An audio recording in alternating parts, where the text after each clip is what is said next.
With Ease US, make studio quality voiceovers for your videos online in over 149 languages and dialects, featuring 468 natural AI voices. Customize the volume, mood, and pauses to perfectly match your content. Plus, capture high quality videos with no watermark. Record your screen, webcam, and voice, and save them instantly to your computer. Never been easier to create professional grade videos and voiceovers. Try it today at easeus.com. That's EASEUS.com. Ease US.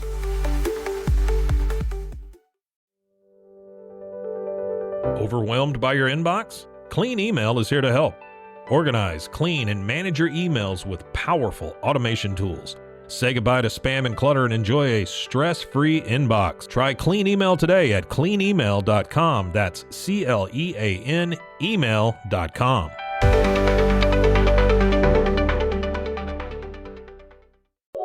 This is a Rogue Media Network podcast.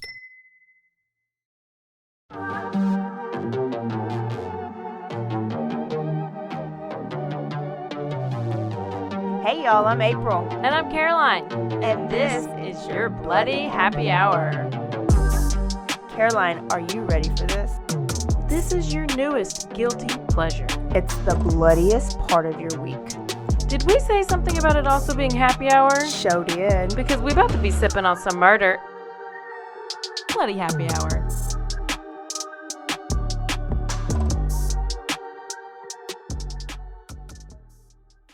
Hey y'all, this is April. And this is Caroline. And Happy New Year! Oh my gosh, happy 2025. What a great start to the year. What? Oh, there's been so Wow. much. Wow, where do we even begin? We hope y'all had great holidays at home with your families. And we hope you missed us just a little bit.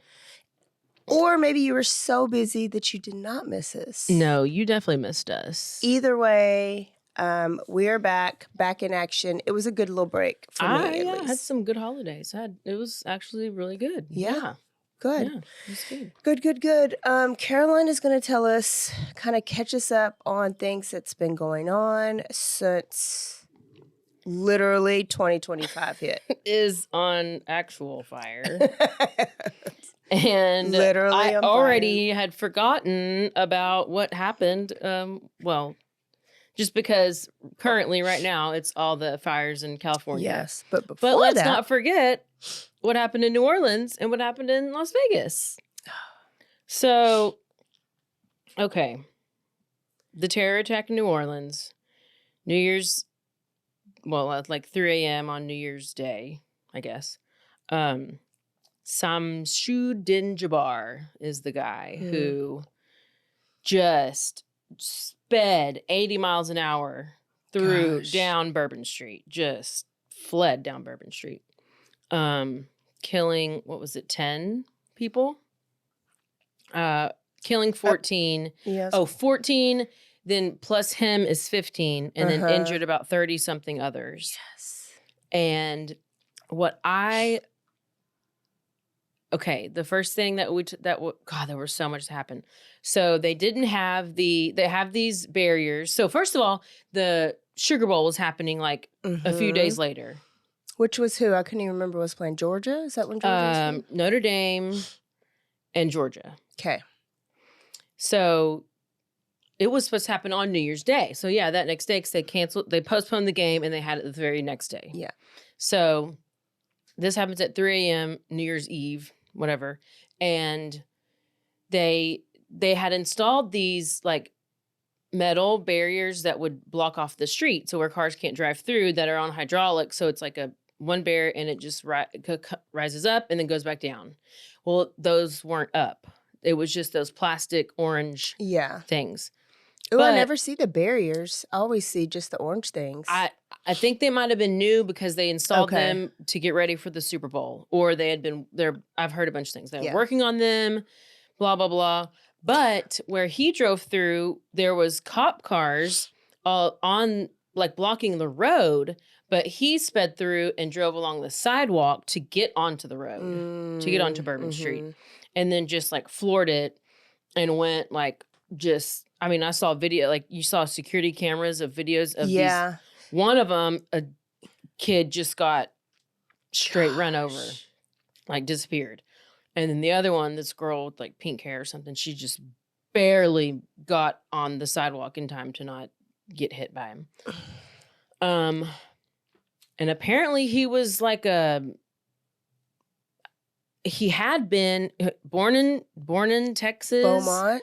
And was like a real estate agent at one point, and then somehow got converted. I think he converted. Like, is that even his real name, or did he change his name? A lot of Muslims change their names when they convert. Was he black? Well, he was dark. I don't know, but I couldn't tell if he was like like Middle Eastern or black. It looked a little like both. I mean, the name sounds like Middle Eastern. Muslim, yeah. Or whatever. Oh, yeah, Middle Eastern. But when you search for his name before it went like super viral, I guess, before the police were able to scrub like his pages, there was he had a YouTube page and he was talking like a normal business, sophisticated guy. Yeah. And so, I mean, that was his name 5 years ago. So, okay. So that probably was his name. Yeah. So he probably was Middle Eastern. So he was, I guess, radicalized and he had this ISIS flag. Well, what was weird was so he's driving, he crashes into this, I called it a crane, but it's like something that was on the sidewalk that I guess helps build the building. I don't know what it's called. And he smashes into that, the front end of the truck. The truck was also rented, like it was somebody's truck that you rent from this site called Turo. It's like an app, I guess. So if you like, hey, I'm going to put my car on Turo, so then somebody can rent it out for a weekend and they can use my car and then they give it back or something. I guess that's what this Turo app does. Damn, there's just ways to make money. So Turo is what he used to rent this truck, but it's also what the Vegas Cybertruck bomber used to rent the Cybertruck. It was rented on Turo. Okay. So that was like why they thought that was maybe connected. Anyways, so he rents that truck. He has this truck he's driving. It's an electric truck. It's nice. Looks pretty new. I thought it was a van. It wasn't even a van. It was a nice truck, nice white truck. Crashes into that thing and gets out, starts shooting at police, and police shoot him right away, kill him. He's on the ground, he's dead. Then the first thing that you see is, well, first, you have, everything starts to go viral. If Twitter or X wasn't around, I don't think we would really know the whole story. I think it would be like the Vegas shooting at the concert where, I mean, I think we probably had Twitter, but maybe stuff didn't go as viral as quickly maybe. But in one of the pictures you see on the back of the truck, there's a PVC pipe with what looks like a flag, but it's like wrapped up. So you can't see what kind of flag it is, but all the sleuths out there were like, that's an ISIS flag. You can tell there's a little white chalk mark and it's black and it looks like that's what it is. But in one of the pictures that didn't get out, that eventually came out, it's like the FBI is taking a picture of that flag on the ground. But so like immediately they took the flag off, took a picture of it. So they knew he was involved somehow with ISIS as he's driving, flying this ISIS flag. Well, the initial press conference, of course, everything is this DEI hires. Okay, so you have this lady who comes out and she's part of the FBI. And then the chief of police, who's this 72-year-old grandma who comes out talking. In New Orleans? Yes. She got fired from Oakland because she ran over 2 people. Oh, great. Yeah. So the FBI lady is coming out and she was like, this is not a terror attack. This is not a terror event. Blah, blah, blah. There's no blah, blah, whatever. But we already know that you've already taken a picture of this flag. They don't want to incite terror. They don't want They didn't want anybody to know it was that. At least that's what we think. We're like, okay, so you didn't want us to know it was terror attack. What were you going to maybe change it? Like not tell us. But then when people were finding out that flag, the PVC pipe and they saw the wrapped flag up and we're figuring it out, they're like, well, what is this flag? What is this flag? What is this flag? This is ISIS. It looks like ISIS. What is it? And then like 2 hours later, they do another press conference and another with like 15 people or 20 people. It's like too many people. And they're like, this is a terror event. It was an ISIS flag. So then the whole story changes. Oh, goodness. And the grandma, who's the chief of police, is like talking about, well, this is a horrible thing, but we just really want everybody to know that all the other streets are open and you can still enjoy the town. And we're going to postpone the game, but we just still all want everybody to know that everything is safe. And at first they're talking about there are multiple people involved. Yeah. And then they change it to there's just only one person involved. And then they're like, oh, now we have the game that's coming up. So they're really focused on the game because they're going to make money. Yeah. So I was surprised that it was the next day. The next day. It went, it like, just, did you do a it full just bomb went, sweep? Yeah, it just went from so like, oh my gosh, it's like all these people are involved and it's terror and it's this and it's that to like, oh, it's just one person and we've swept the house and because he was staying in a house that was close by and it's not related to anything else and everything's fine and we have the game. Let's go. Yay. Go Notre Dame. Like, was the blood even off the streets? Probably not. They opened up Bourbon Street, I think, like 30 minutes before the game started the next day. Oh, yeah. I had a... yeah, you showed me. I had people that were there that following, like later that week, that Friday after it happened. And there were vigils. There was like, they had a bunch of big, gigantic crosses, like as many as the people that died. So there was this big memorial and like tribute, I guess. But then then there's regular Bourbon Street where you're drunk and you're, I don't know, at the bar. And the thing is you don't want him to, I felt offended. Y'all know how much I love Bourbon Street. I'd cooked all Cajun food that for New Year's because I was like, I'm channeling and I identify as Cajun, obviously. But no, you don't want him to win. I understand that. And that bowl brings in so much money for the city. Bourbon Street brings in so much money for the city. Why would we let him win? As long as they thought everybody was safe, let them go. Like, let people go do what they wanted to do. I was thinking about, because it costs a lot of money. Those tickets cost a lot of money.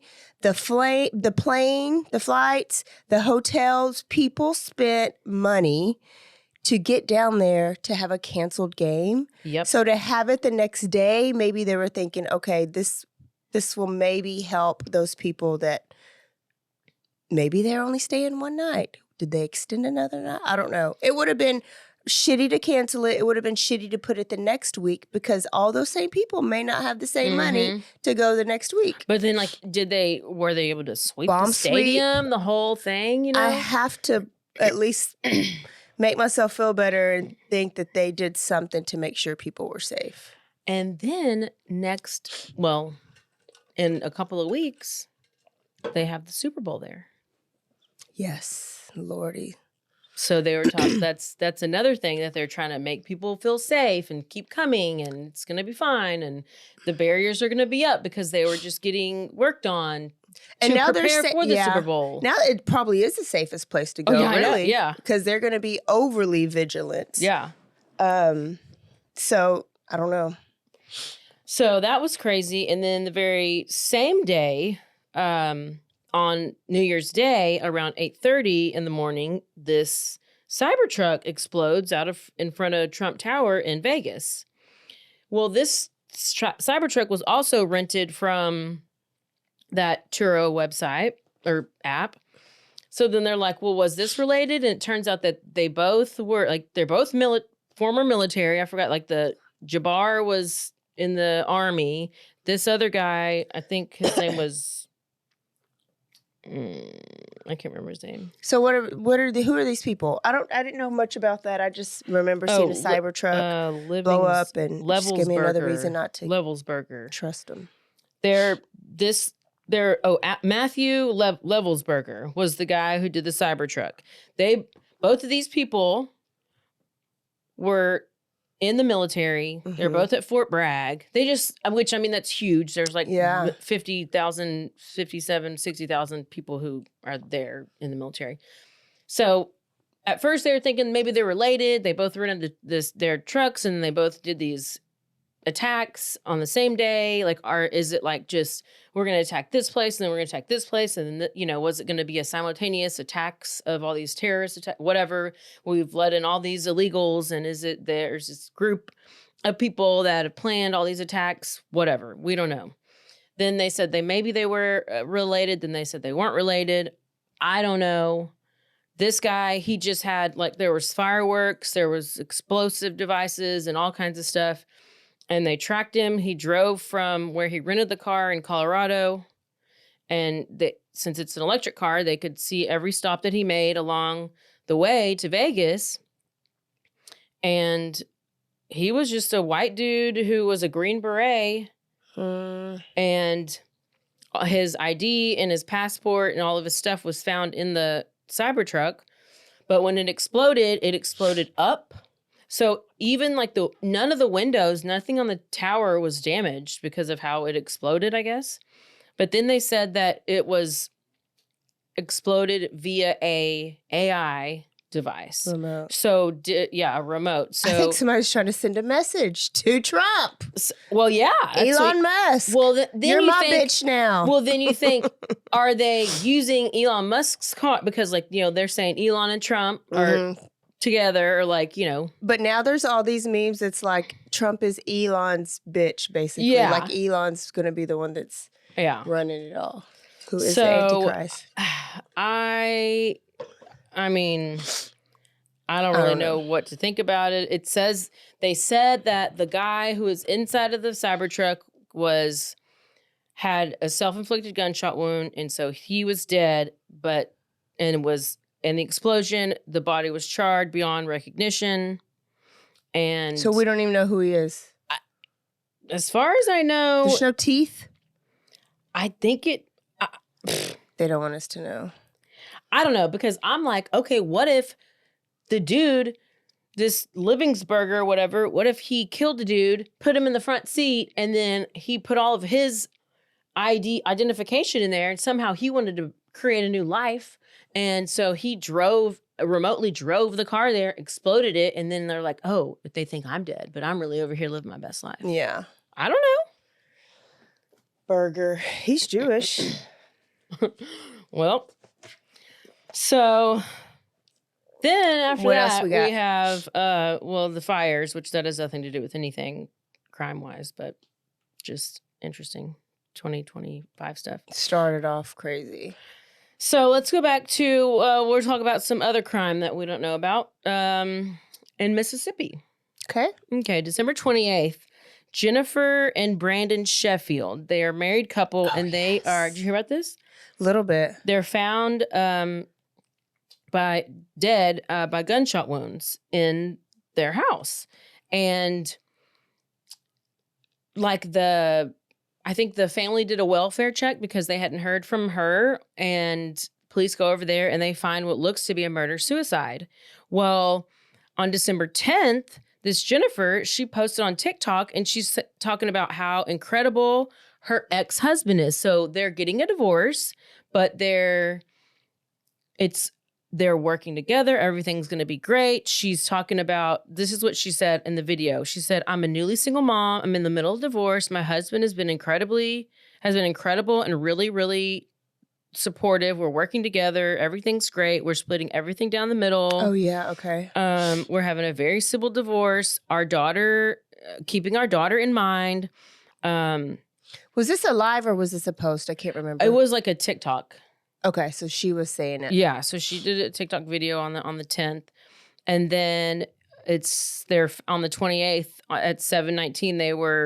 They did the wellness check. The police go there, and they found this horrible scene and what looked like a murder-suicide. Both were found dead by gunshot wounds, and there was signs of obvious foul play in the house. Brandon was 40. And it appeared that he shot Jennifer before shooting himself. And they believed that the daughter was at the house at the time of the incident, but there is nothing else that they said about the kid or anything. They just said that there was like a GoFundMe that they had started. But they know where the kid is now? Or Yeah. the kid's missing? Yeah. Oh. They know where the kid is. The kid's, I don't know how old this kid is, but then there's apparently 2 kids. So I'm thinking she had a previous kid. She had to have a previous kid in the marriage and a previous whatever. And they had to have 1 kid together. Because there's a picture of the 2 of them with 2 kids. And they look like they're like maybe 10 or 11 or something. So they're not like too young. But friends say that they would never have thought this, that it was shocking. Like, I don't know. And they never stated why they were getting divorced. She never did, at least in any of her videos. So far it's just the investigation is ongoing. Gosh. But like, what do you do? It's murder, suicide. Yeah. I mean, I'm surprised it's not open and shut. I would think it would be. She was enrolled in her, and what was weird is she was saying how she was a little nervous about like living on her own and having to like pay a mortgage and pay bills and have a job. But then it also said that she has a master's degree, master's of medical science. Well, maybe she just was stay at home when she was with him. I guess, because I was like, well, if you have your master's degree, and it just says in the hopes of becoming a doctor. So I guess she had her master's degree, maybe then she was a stay at home. Which means maybe he made her stay at home, even though she had these big dreams and he shut them down. Maybe that was a sign of the control. That could have been. So, I mean, I don't know. Yeah. That's all we got about that. We have an update on the Slender Man stabbing girl. Oh, that was a long time ago. From the past, 2014. So, 12-year-old. This was 12-year-old Megan Geyser and Anissa Weir. They're friends, and it's a friend group of 3. So Megan, Anissa, and Peyton. Megan and Anissa and Peyton all went to the woods, and Megan decided she wanted to stab Peyton 19 times because she thought she was the Slender Man. Yes. Okay, I remember. So stabbed her 19 times to appease the fictional horror character Slender Man. This is back in 2014. So she is, she's been in like I guess she was mentally, what was her thing? She was 20 she's now 22. She was originally committed in the Winnebago Mental Health Institute to a maximum of 40 years of state mental health supervision after she was found not guilty by reason of mental disease in 2018. So she was back in court on Thursday seeking to be released from the psychiatric hospital. Her previous attempt in April was denied. And then this is her 4th time in the past 2 years. She's asked to be let out. And this is in Wisconsin. Of course. Waukesha County. So that's the same county that Daryl Brooks drove through that parade. Waukesha County Circuit Judge determined that Geyser had maximized her treatment options at the facility and ordered the State Department of Health and Service to set up a plan for supervising and housing her in a group home. So she is going to be released, subject to his approval at a hearing within 60 days. So I guess she's released into a group home with it and just get 60 days to see how she acts. She did this when she was 12? She did this when she was 12. And let's see. Several doctors had examined her. And they said she made enough progress for conditional release. At first, let's see, when she had first applied for this a couple years ago, she wasn't ready because she was still having either suicidal thoughts or she was seeing demons.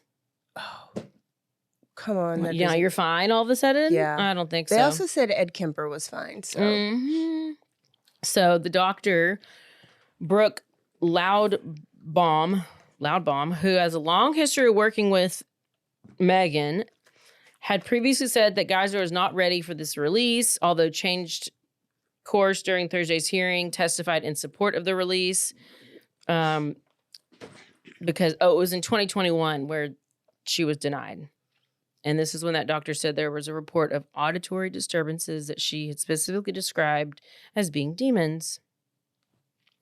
But now she didn't see the demons. So, and the girl, I thought the girl died. But the girl didn't die. The one that she stabbed? The one that she stabbed. Okay. So she stabbed her 19 times thinking she was dead. They left her for dead, but she crawled out of the woods and survived the attack. Oh, my goodness. And was saved and found by a bicyclist. Oh, my goodness. I know. Is that much? So... We need to do that story. I know. And we basically did. Yeah. I mean, we did. So... The doctor finally, the new findings said that her current understanding is that she experienced fantasy related to these different fictional characters, and within the context of her mental illness, fantasy essentially became blurred with reality, where she had a difficult time determining the difference between essentially what's fiction versus what's real. There is a good movie out about it that I saw a long time ago.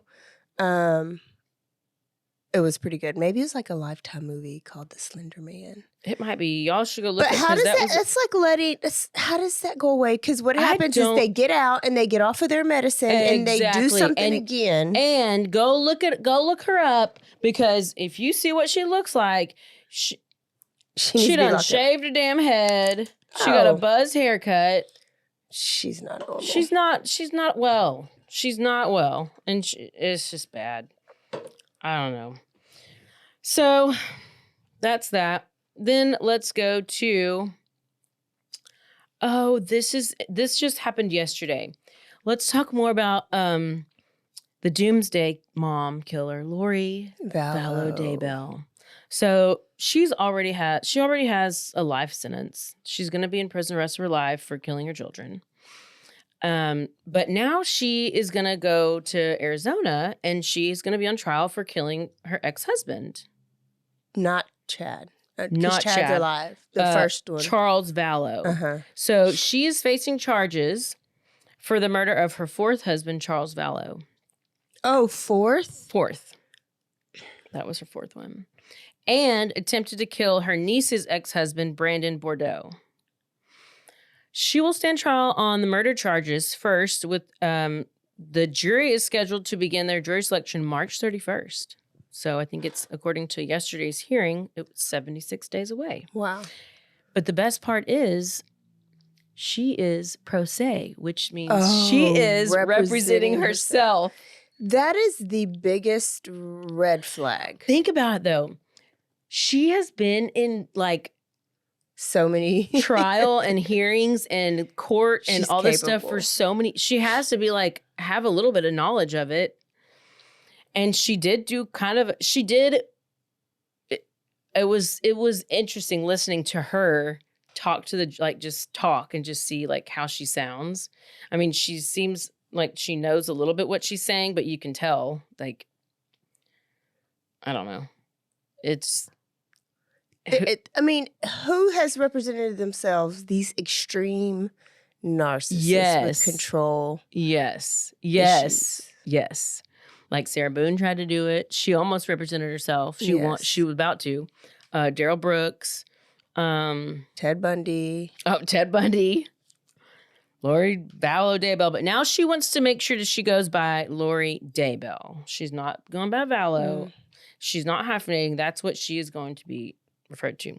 So she's already, like I said, serving multiple life sentences in Idaho for the murders of her two youngest children, her fifth husband's first wife,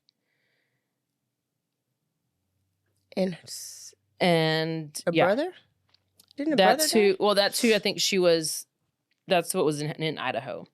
So let's see. She made clear to the court that she wished to be addressed as Lori Daybell, reflecting her having taken her fifth husband's last name, Chad Daybell, who's also convicted of murdering the two children and his first wife. He was also sentenced to death in Idaho. She asked the judge to compel prosecutors to provide her with more evidence in the case, focusing in part on documents related to her extradition from Idaho to Arizona because now she's in Arizona. And the judge denied this, saying like he doesn't know why this would be relevant to her case, blah, blah, blah. So she's like, she just wants this evidence. And he's like, that has nothing to do with your trial. Why do you need this? And she just went and she says that they're on track for a trial on the 31st. And she says, this is what she says, defense intends on starting the trial without delay. And that's the first trial will focus on Charles Vallow's murder. And then the second trial will focus on Brandon Bordeaux's attempted murder. And she says she's ready and she's requested additional discovery from prosecutors. And she is just... I mean, you're already doing life in prison. Wouldn't She's even probably care. just bored. Yeah. I mean, you might as well. She needs some attention. She's like, let me just have a little fun. Let me just play lawyer. Also, Yolanda Salvador. Yes. Is finally up for parole. She ain't gonna make it. And the board is supposed to vote around March 30th. She ain't let her out, but she ain't gonna make it. No. Long. And in Texas, please. Yeah. And then last but not least, Popcorn Corner. Okay. Blake Lively. Yes, I have seen her name, but I don't know what's going on. Okay, so she was in this Netflix movie that was called It Ends With Us. Yes. And before this even came out, we've been on break. I've actually watched like 3 Netflix movies, like full movies. Yeah. It's weird. So I started, this one I didn't finish, but I got like a little bit in and I was bored with it. So I stopped watching. And then I was like, and then this lawsuit came out and I was like, well, now I need to go finish watching it. But the Hollywood legal drama. Okay. This has the Hollywood world talking about Blake Lively and Justin Baldoni. He is her co-star. He is also the producer. And it's also his production company. Oh, she is suing all 3. Or she's filed lawsuits against... They've almost filed lawsuits against one another. He's actually not suing her yet. He's suing the New York Times. So their hit movie, which came out this summer, which is based on this best-selling book, turned into a film, It Ends With Us, which is about domestic violence. It came out in August. So she filed a lawsuit against him and the production company alleging sexual harassment and then claims an alleged smear campaign was started to destroy her reputation. So basically a couple of things that she said is that he would make comments to, and there's a bunch of text messages that were put in this filing. Text messages saying like he would basically was referring to her as fat, calling her fat. There were some scenes where stuff he would do wasn't in the script, like maybe like kiss her on the neck or kiss her. And then like he whispered in her ear how beautiful she, or how good she smelled or something. And that wasn't in the script.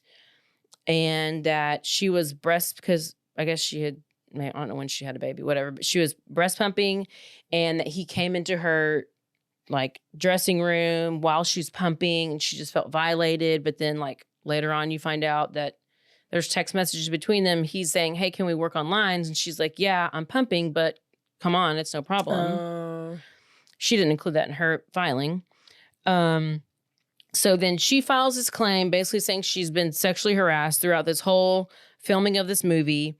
And then she's like, now that I've been sexually harassed, now they're putting a smear campaign on me saying that I did this and they're not promoting me for this movie and they're saying all this bad stuff about me. Blah, blah, blah. But what do you expect? You're suing everybody on the movie. They're not going to invite you to the opening. Well, the now Hollywood parties. Justin Baldoni has filed his own lawsuit, not against Lively, not yet, but against the New York Times, which is who broke the story in December. And Justin Baldoni's legal team says that the New York Times was irresponsible for running this story because it's defamatory and it was reporting stuff based on her claims only. And they've accused them of just taking whatever she said, running with it, and publishing it without having any evidence. So now his attorney is like he's filing a lawsuit against New York Times. He's going to get ready to file a lawsuit against Blake Lively. And they got all the receipts, or like the text messages that they put in that lawsuit were edited. They weren't and tons of stuff. So why would she do it?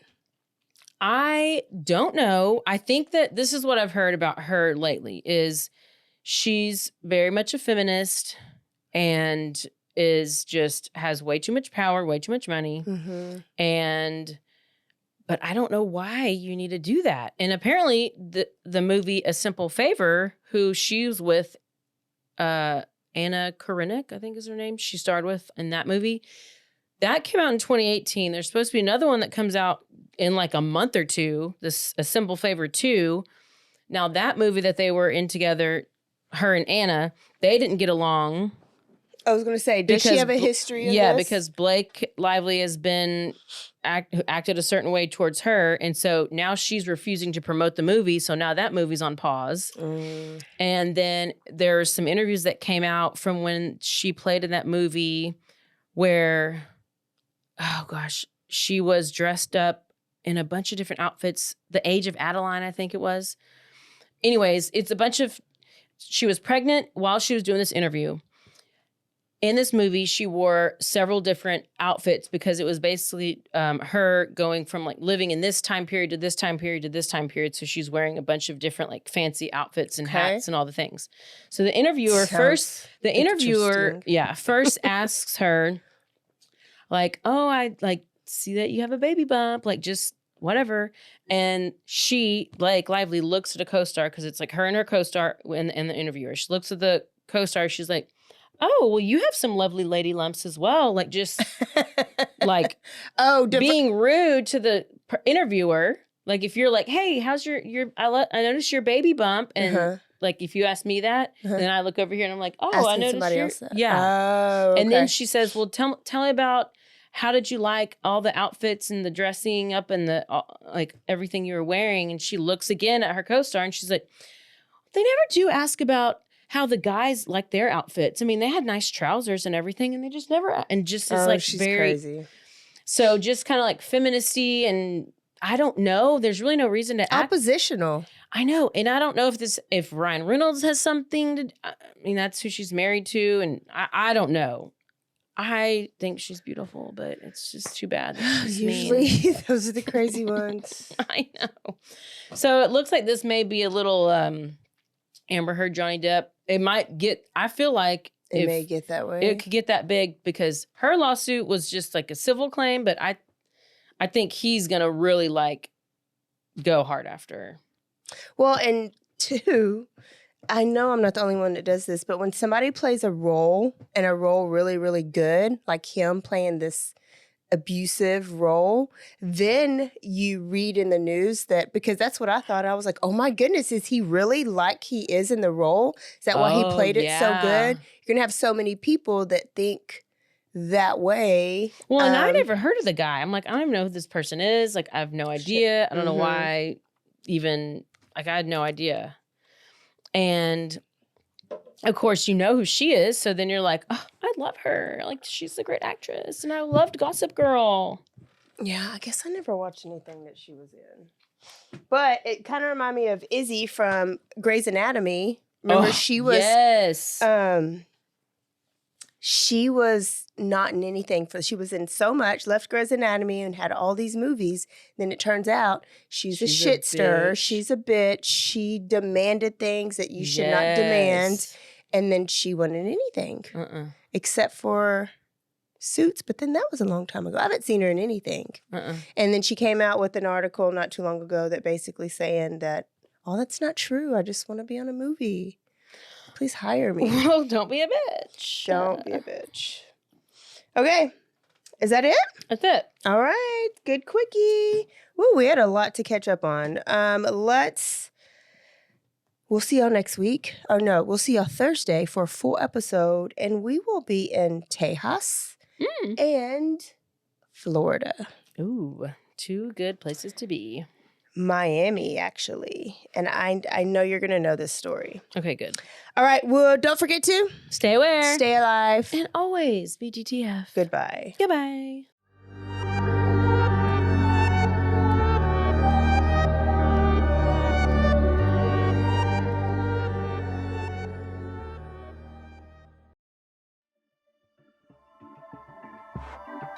This has been a Rogue Media Network production.